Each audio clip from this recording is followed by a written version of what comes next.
Assalamualaikum warahmatullahi wabarakatuh. Halo Sobat Tani, saya Reni Syahrianti, mahasiswa Produksi Tanaman Pangan Politeknik Negeri Lampung. Sobat Tani, sektor pertanian di Indonesia menjadi salah satu aspek penting sebagai roda penggerak ekonomi negara. Hal ini dikarenakan pertanian dari segi produksi menjadi sektor yang paling berpengaruh. Dibandingkan dengan sektor lainnya, pertanian berada di posisi teratas selain sektor perdagangan dan juga sektor industri. Dengan demikian, sektor pertanian mampu mengangkat citra Indonesia di mata dunia, terutama sebagai negara agraris yang cukup produktif.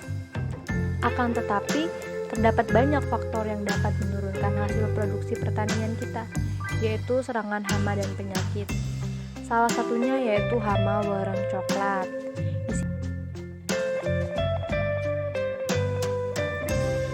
Merupakan organisme yang keberadaannya dapat mengganggu, menghambat, atau bahkan membuat terjadinya penurunan hasil dari tanaman pertanian kita. Hama wereng coklat adalah salah satu hama utama pada tanaman padi dan merupakan hama yang paling sulit untuk dibasmi. Hal ini dikarenakan dampak serangan yang ditimbulkan serta penyebarannya dengan cepat dan luas. Hama wereng coklat akan makin sulit dibasmi saat terjadinya ledakan.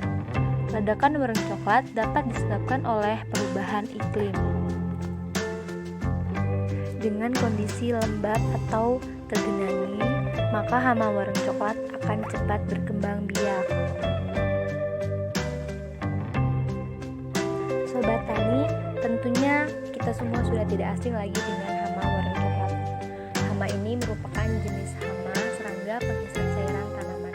Tubuh hamanya berwarna kecoklatan dengan panjang tubuh antara 2-4,4 mm.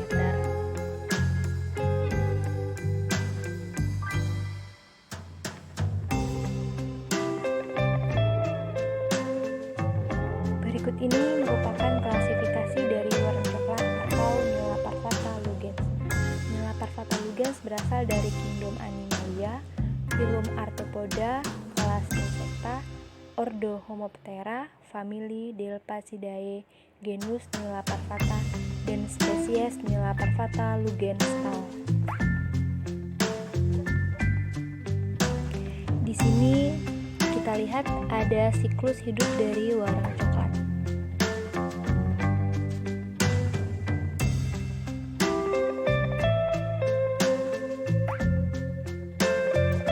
Kerusakan yang diakibatkan oleh serangan hama wereng coklat yaitu 80 sampai dengan 90% dalam 15 hari setelah tanam.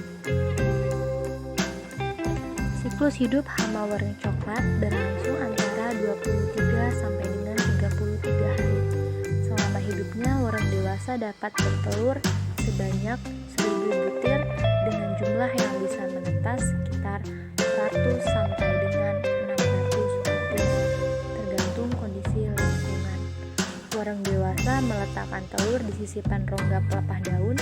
Pada kondisi tinggi, telur dapat ditemukan pada tulang daun bagian atas. Telur-telur ini menetas dalam waktu 7 sampai 10 hari. Telur menetas menjadi wereng kecil yang akan terus tumbuh melalui 5 kali ganti kulit selama 10 sampai dengan 15 hari. Semakin lembab lingkungan, maka akan semakin cepat ganti kulitnya. Setelah 2 sampai 4 hari ganti kulit kelima, wereng akan menjadi dewasa dan berkembang lagi hingga mati pada umur 18 sampai 28 hari.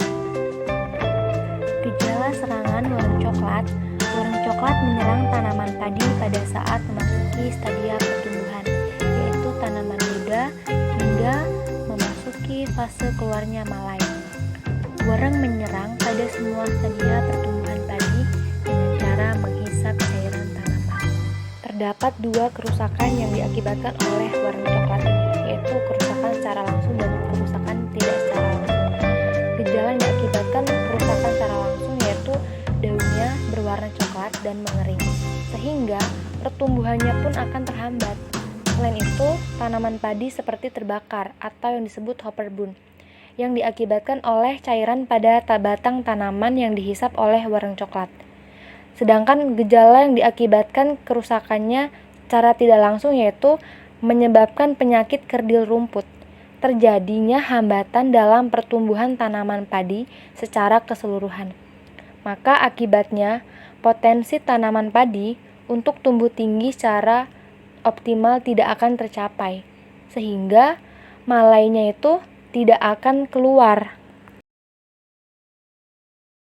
Nah, pada gambar berikut ini yaitu serangan hama wareng coklat secara langsung, di mana pada tanaman padi yang terserang oleh hama wareng coklat menunjukkan gejala daunnya itu menguning, mengering, dan seperti terbakar. Ini terjadi dengan cepat setelah tanaman padi terserang oleh wareng coklat. Umumnya, gejala ini terlihat mengumpul pada satu lokasi, dan gejala ini mengelingkar ya, atau disebut dengan hopper burn. Kerusakan ini diakibatkan oleh cairan pada batang tanaman padi yang diserap oleh wareng coklat.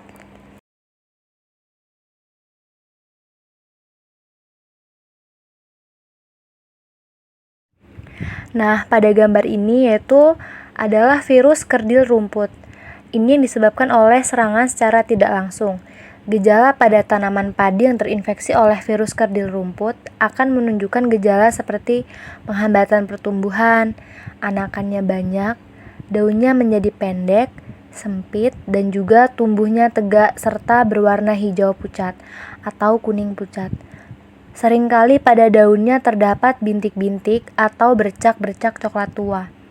Daunnya dapat tetap hijau bila diberi pupuk nitrogen yang cukup.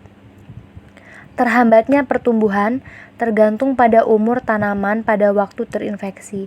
Maka semakin muda terinfeksinya, maka makin besar pula hambatan untuk pertumbuhannya.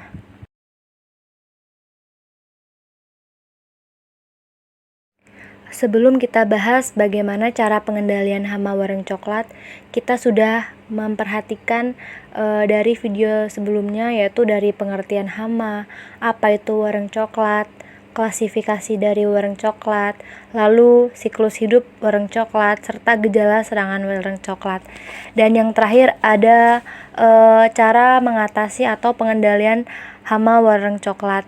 Terdapat beberapa cara untuk mengendalikan hama wareng coklat, diantaranya yaitu pengendalian secara mekanik atau fisik. Yang kedua ada pengendalian secara hayati.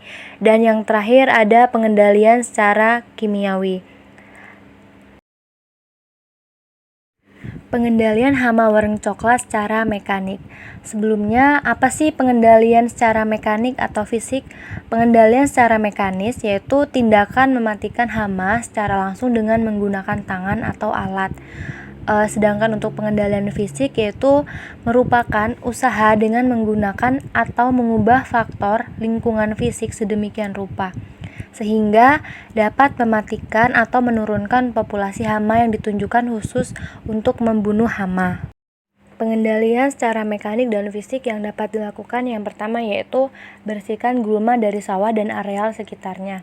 Yang kedua, hindari penggunaan pestisida secara tidak tepat yang dapat menyebabkan terbunuhnya musuh alami. Yang ketiga, gunakan varietas tahan seperti Inpari 6, Inpari 13, Inpari 18, Inpari 19, dan Inpari 23. Yang keempat, gunakan perangkap cahaya pada waktu malam ketika terlihat ada gejala serangan wareng. Jangan tempatkan cahaya dekat persemaian atau sawah. Yang kelima, jarak tanam jajar legowo. Dan yang keenam, yaitu pemupukan berimbang.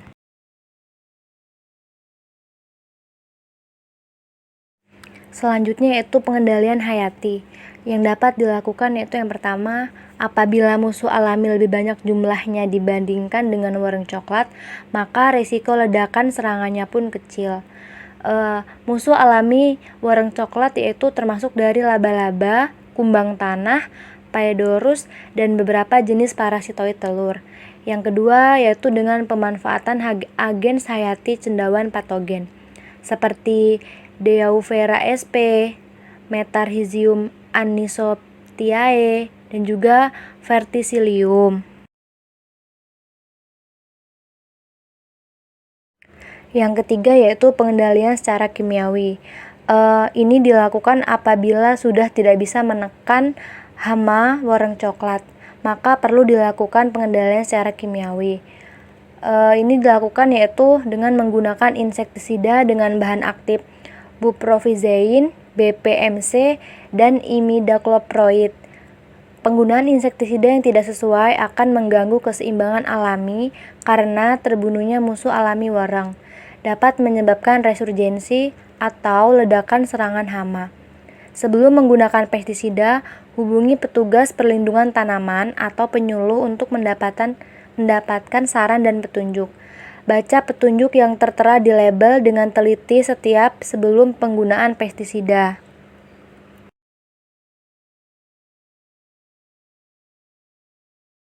Demikian yang dapat saya sampaikan. Semoga pada video ini bisa memberi manfaat kepada kita semua.